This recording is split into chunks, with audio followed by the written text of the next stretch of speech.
एक समय की बात है। एक छोटे से गांव में राजा राज करता था। वो राजा बहुत समझदार और न्यायप्रिय था। लोग उनके शासन में बहुत खुश थे। परंतु गांव में एक बुरा आदमी भी रहता था जिसका नाम राक्षस था। राक्षस बहुत बदमाश और दुष्ट था। वो लोगों को परेशान करता, उनकी खुशियां छीनता और उन्हें धमकियां देता था। राक्षस को देखकर लोग डर जाते और उससे बचने की कोशिश करते। एक दिन गांव के लोग राजा के पास जाकर उन्हें राक्षस की बुराई के बारे में बताया।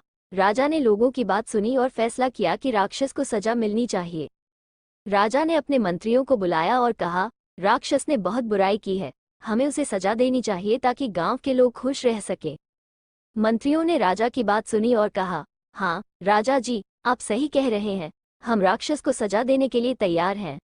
अगले दिन राजा ने राक्षस को अपने सामने बुलवाया। राक्षस को देखकर लोग डर जाते और उसे नजरअंदाज करते।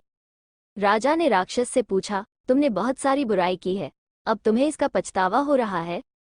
राक्षस ने डरते हुए कहा, हाँ महाराज, मुझे अपने गलत कामों का पछतावा है, मैं आपसे क्षमा चाहता हूँ।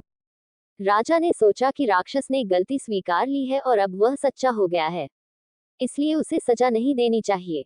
राजा ने फैसला किया कि राक्षस को दूसरा मौका देना चाहिए। राजा ने राक्षस से कहा, ठीक है राक्षस, मैं तुम्हें एक मौका देता हूँ। अब तुम गांव के लोगों की सहायता करो और उनकी खुशियां छीनना बंद करो। राक्षस ने हाँ कह दी और वह गांव के लोगों की मदद करने लगा। उसने अपने बुरे कामों को छोड़कर अच्छे काम करने का निर्णय लिया। गांव के लोग राक्षस के बदले में उसे धन्यवाद देते और उसे बहुत खुश रहते। राक्षस ने खुश होकर एक बहुत अच्छा इंसान बन जाना था। इस कहानी से हमें यह सीख मिलती है कि हमें अपने बुरे कामों का पछतावा करना चाहिए और अब से अच्छे काम करने का निर्णय लेना चाहिए।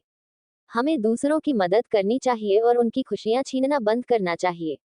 हमेशा ईमानदारी से और सच्चाई से जीवन जीना चाहिए और बुराई की हार को स्वीकार करना चाहिए।